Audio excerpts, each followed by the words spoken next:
There are moments when the fate of nations hangs not on vast continents or mighty armies, but on a single scrap of rock surrounded by endless sea. The year was 1565. The Mediterranean burned beneath the sun, and the world's greatest empire set its gaze on a small, stubborn island named Malta. It was here that faith would clash with fury, and courage would be tested beyond imagination. What followed was not just a siege, it was a reckoning. A battle where every cannon blast carried the echo of civilization itself, and where the few stood against the many with only faith, stone, and fire to hold them. By the spring of 1565, the Mediterranean, crossroads of empires, faiths, and ambitions, was bracing for a storm unlike any it had ever seen. On one side stood the Ottoman Empire, its banners stretching from the Persian deserts to the gates of Vienna, led by the formidable Sultan Suleiman the Magnificent. Though in his 70s, his name alone could summon fear across 3 continents. On the other side, a defiant brotherhood of warrior monks, the Knights Hospitaller, clung to the rocky shores of Malta, the last stronghold of Christian chivalry in a sea dominated by the crescent moon. For decades, the Knights had been a thorn in the Sultan's flesh. From Malta's harbors, their swift galleys struck Ottoman shipping, seizing treasure, freeing Christian captives, and spreading humiliation across the seas Suleiman claimed as his own. Each raid was an insult, each captured ship a personal wound. And for the Sultan, whose pride and authority were as vast as his empire, such defiance could not be left unanswered. Thus he resolved to end it once and for all, to erase Malta and the order that had defied him from history itself. Suleiman's vengeance took the form of one of the greatest armadas ever assembled. Over 300 vessels filled the horizon, 130 sleek war galleys, their oars flashing in the sun, and 180 lumbering transports heavy with men, cannons, and supplies. On board were 25,000 to 30,000 elite troops, janissaries, sipahis, bombardiers, engineers, and among them, the legendary corsair Dragut, whose cunning and cruelty were whispered in every port from Tunis to Venice. The very sight of this armada must have seemed apocalyptic. Witnesses wrote that the sea itself darkened under its sails. Facing them, Grandmaster Jean de Valette could summon barely 8,000 men. 500 were the knights themselves, the last descendants of crusaders who had fought for centuries under the White Cross. The rest were mercenaries from Spain and Italy, along with Maltese militia, bakers, fishermen, farmers who had traded tools for swords. Many had never seen war before, but they had something the Ottomans did not: desperation. This island was their home, their faith, their world. If Malta fell, there would be no second chance. Supplies were scarce. Gunpowder was rationed. Every cannonball was precious, every death felt. Still, Valette refused to yield. His eyes, old but unflinching, burned with the conviction that courage could outlast any empire. On May 18th, 1565, the horizon filled with Ottoman sails like a swarm of locusts. The first scouts rowed silently into Marsaxlokk Bay, their oars dipping without a sound. When Mustafa Pasha stepped ashore, he was confident, almost arrogantly so. To him, Malta was a mere inconvenience, a way station soon to be wiped clean. He expected the knights to surrender within days, perhaps even before the week was out. But instead of a broken garrison, Mustafa found a network of newly fortified bastions, angular, star-shaped walls glinting in the sun, bristling with cannons and defiance. The fortress city of Birgu stood ready like a clenched fist. And perched on the tip of the Sybaris Peninsula was a tiny, seemingly insignificant outpost, Fort St. Elmo. It looked like nothing, a small fort of stone jutting into the sea. But de Valette understood its importance with chilling clarity. Whoever held St. Elmo controlled Grand Harbor, the beating heart of Malta's defense. He knew it could not be saved, but it could be sacrificed. Every day, that fort held would bleed Ottoman time, men, and morale. So he made his choice. St. Elmo would be the shield and the sacrifice. What followed was a month of carnage that would sear itself into memory. The Ottoman guns began their work with terrifying precision.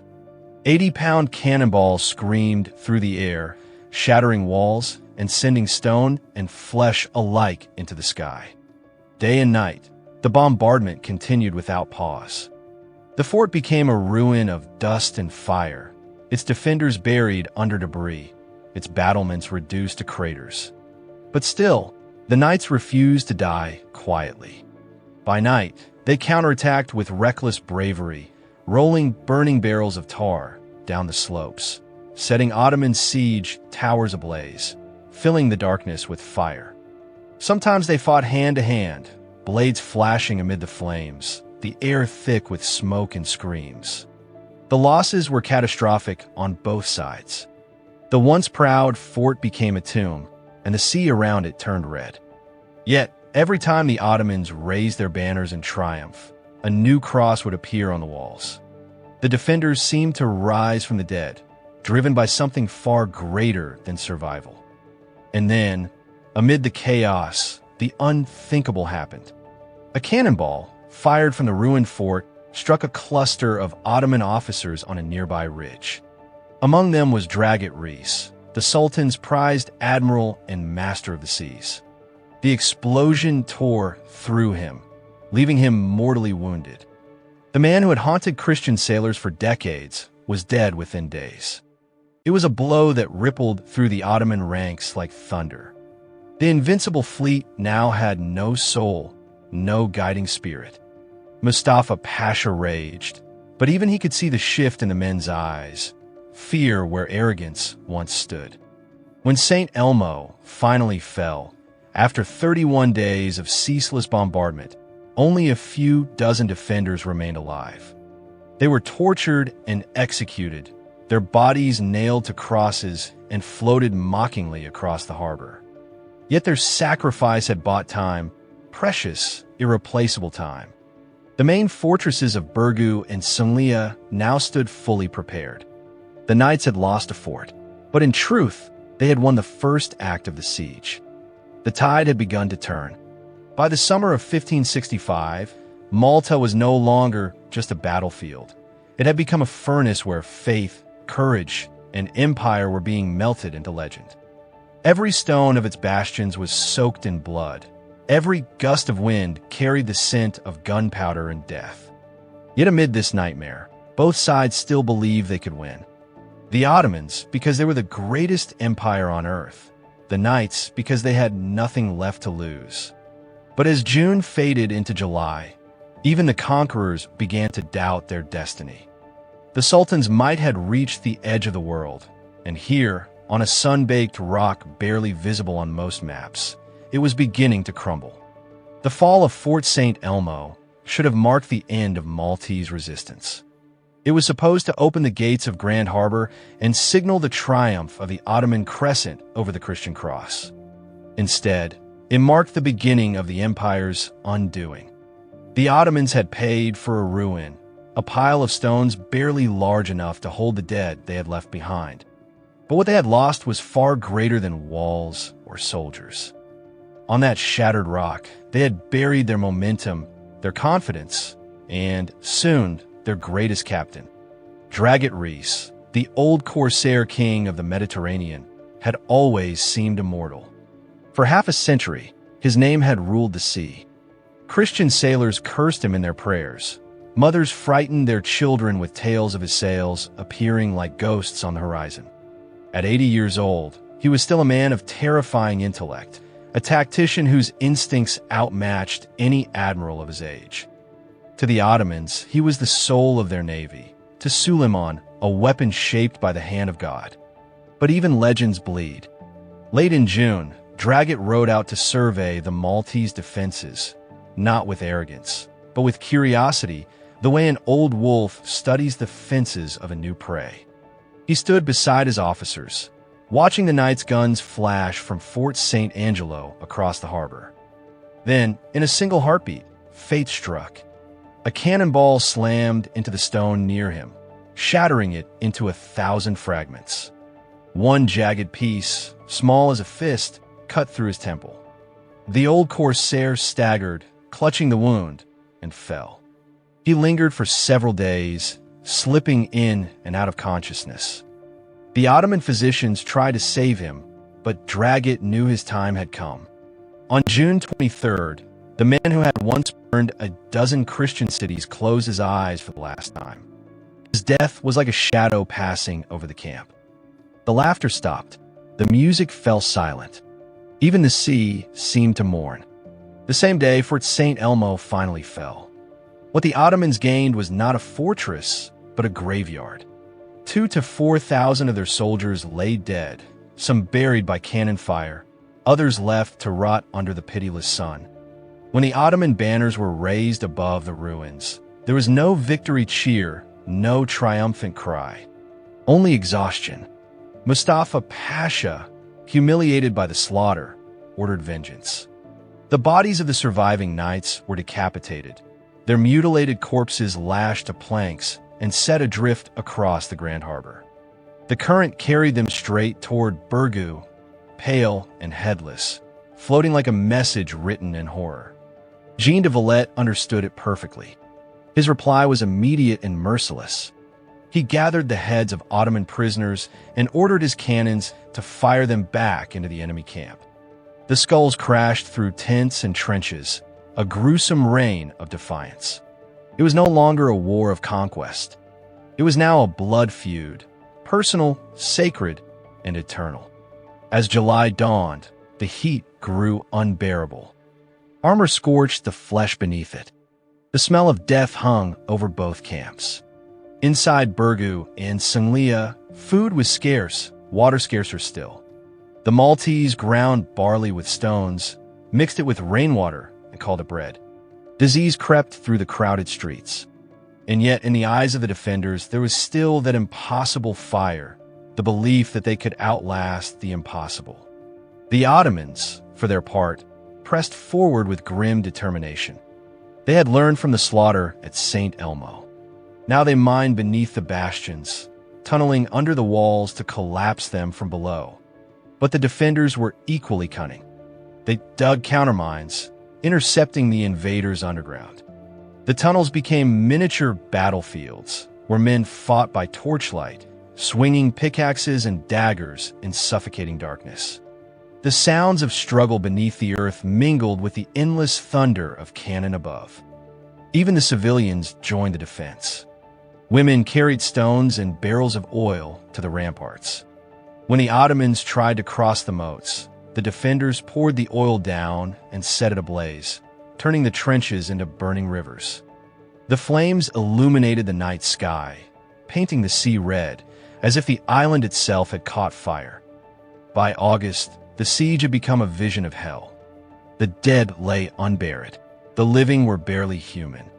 Then, on August 15th, the Feast of the Assumption, one of Christianity's holiest days, Mustafa Pasha launched his greatest assault yet. The attack came with the dawn, when the air was still cool and the defenders were at prayer. Dozens of ladders slammed against the walls. Thousands of Ottoman soldiers surged upward, shouting the name of Allah. For 3 hours, the battle devolved into chaos, screams, smoke, steel, and blood. Amid it all stood Jean de Valette. 70 years old, yet armored head to toe, he fought like a man possessed. He was seen at the breach, sword in one hand, crucifix in the other, shouting orders, striking down foes, and blessing the dying all at once. A surviving knight later wrote, "That day, our Lord was seen not as a man, but as wrath itself. By sheer will, the defenders held the line. When the assault finally broke, 3,000 Ottoman corpses carpeted the slopes below the walls. The knights had survived, but their faces were gray, their bodies trembling. They were ghosts who refused to fall. Outside the city, the once proud Ottoman camp had turned into a wasteland. Their tents, stretched from valley to valley, had become breeding ground for pestilence. Dysentery, fever, and heatstroke swept through the ranks. Horses lay dead in the sun, their carcasses buzzing with flies. The mighty army that had left Constantinople as a force of divine vengeance was now an army of the sick and the dying.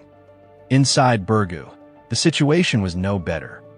The defenders were down to their last crumbs of bread, their final barrels of water. Men chewed leather straps to fight off hunger. The wounded begged for death. Yet somehow, the spirit of the island endured. Across the sea in Sicily, Don Garcia de Toledo, the Spanish viceroy, had been following the siege with dread. Reports said Malta was lost, that the knights were finished. But Garcia refused to believe it. Against his counsel's advice, he gathered 8,000 soldiers, loaded them onto 35 galleys, and prayed for a miracle. For weeks he waited for wind, for weather, for divine permission. And then, on the morning of September 7th, the miracle arrived. A small fleet slipped quietly into Melilla Bay, its sails glowing gold in the rising sun. The banners of Spain fluttered in the breeze. To the starving defenders, it was salvation. To the Ottomans, it was terror. Rumors swept through the camp that a great holy league was coming, that tens of thousands of Christian soldiers were marching from Sicily. Panic took hold. Mustafa Pasha, desperate and exhausted, gathered what remained of his army for one final, all-out assault. If he could crush Malta now, perhaps he could still claim victory. But his men were broken. The Janissaries, once the hammer of the Sultan, refused to fight. They had seen too much death, too many comrades burned, drowned, or buried. Their courage was gone. And so, under the same sun that had witnessed their triumphs, the greatest army of its age faltered. The mighty Ottoman Empire, master of the world, began to retreat from an island barely 20 miles wide. Dawn broke over Malta on September 11th, 1565, pale light glinting off shattered cannon and smoking ruins. The once thunderous Ottoman camp lay eerily silent. Rows of tents sagged and burned. The smell of wet ash mingled with the salt wind. In that stillness came an order no one had dared to imagine possible: retreat. The greatest army on earth, the undefeated power that had crushed Constantinople, swept through Hungary, and terrified all of Europe, was leaving. Men moved like ghosts. They smashed their remaining guns with iron hammers, spiked the barrels so that the knights could never fire them again. Piles of powder and broken muskets were thrown into the flames. Horses, too weak to move, were cut loose or shot. By midday, black columns of smoke curled toward the heavens, the empire's pride going up in embers. When the last sails vanished over the horizon, Malta stood in stunned silence. Then, as if a dam had burst, the island erupted in cries of disbelief and prayer. Church bells clanged across the ruins. Men wept openly in the streets. Europe, from the palaces of Madrid to the markets of Krakow, felt the tremor. After 4 months of unbearable suspense, a collective breath exhaled. The impossible had happened. The Ottoman Empire had been defeated. The cost, however, was beyond measure. Ottoman casualties were immense, at least 10,000. Some chroniclers claimed 30,000. Entire regiments had been swallowed by Malta's stony soil. The defenders fared little better. A third of the Maltese population lay dead, villages reduced to ashes, the survivors scarred in body and soul. Among the knights, 250 of their finest had fallen, the very heart of the order. Yet amid all the suffering, a truth emerged that echoed louder than the tolling bells. The invincible empire had been stopped not by an army of nations, but by a handful of men and an island of limestone. For more than a century, since the fall of Constantinople, the Ottomans had seemed like a storm that could never be contained. They had crushed crusades, humbled sultans and kings alike. Their fleets ruled from Alexandria to Algiers. But here, on a tiny rock barely 20 miles long, their momentum shattered like a wave against a cliff. It was a defeat that shook the world. Pamphlets spread the news faster than fire. In Venice, printers worked day and night turning out woodcut maps of the siege. In Paris, poets compared Jean de Valette to Leonidas at Thermopylae. In Spain, sailors drank toasts to the Iron Grandmaster. And across every Christian court in Europe, rulers looked eastward and whispered the same thought: the tide can be turned. Voltaire would later write, with his usual cutting wit, "Nothing is better known than the Siege of Malta." But what fascinated Europe was not merely the battle's scale or bloodshed, it was its meaning. It was proof that courage, faith, and determination could defy the logic of power. De Valette, the old commander whose name was now spoken in the same breath as Alexander and Caesar, wasted no time in securing the island's future. He envisioned a fortress so perfect that no invader could ever breach it again. From the ashes of the siege, he began to build a new city, meticulously planned, mathematically precise, beautiful, and unyielding. They called it Valletta, constructed atop the very ridge where Ottoman cannon once stood. Valletta became the first planned city of Europe north of the Alps, its streets aligned to catch the sea breeze and the morning light, its bastions engineered to deflect cannon fire, its churches rising from the same stone that had shielded the knights. Every arch and parapet was a sermon in stone, a vow that Malta would never again be taken. The victory transformed the Mediterranean. For the first time, the Ottomans reconsidered the limits of their empire. Never again would they launch an invasion toward Italy or the western coast of Europe. Instead, their gaze turned east toward Persia, where old rivalries with the Safavid Empire reignited, and south toward the deserts of North Africa, where endless campaigns against the Berber corsairs consumed their strength. The Maltese victory did what decades of crusades could not. It changed the direction of Ottoman expansion. The empire that had once advanced like a tide began to eddy and turn, its attention drawn into wars it could never truly win. And yet the wound Malta had dealt was not only strategic, it was deeply personal. In Constantinople, the news struck Suleiman the Magnificent like a dagger. The Sultan who had stood unchallenged for half a century, who had conquered empires and reshaped worlds, was now an old man haunted by a defeat at the hands of a few thousand men. Chroniclers say that in his final months he was quieter, withdrawn, his majesty dimmed by that single name he could not forget. A year later, during his campaign in Hungary, Suleiman's body gave out. His army found him lifeless in his tent, seated upright in his throne, his lips whispering a single word: Malta. Whether truth or legend, it captured what the island had become, a ghost that would haunt the empire for generations. Meanwhile, Malta rose from its ruins. The knights, once bankrupt and forgotten, became legends. Donations flooded in from kings, dukes, and merchants across Europe. With new wealth, they rebuilt their fleet, swift, iron-hearted galleys that hunted Barbary corsairs and Ottoman ships for 200 years more. Their Red Cross sailed across every horizon as a warning: we are still here. Among the Maltese people, the siege became more than history. It became the pulse of the nation. Every village told stories of its heroes. The mason who died sealing a breach in the wall, the fisherman who rowed through cannon fire to deliver water, the children who carried stones to the ramparts. Every church rang its bells in memory of that defiant summer when farmers became soldiers and death became victory. Even centuries later, the island breathes that memory. In Valletta's narrow streets, you can still trace the bullet scars in the limestone. You can still see the massive bastions that stare defiantly toward the sea, as if daring the world to try again. Before 1565, Malta had been a forgotten speck, a wind-scoured outpost of an order in decline.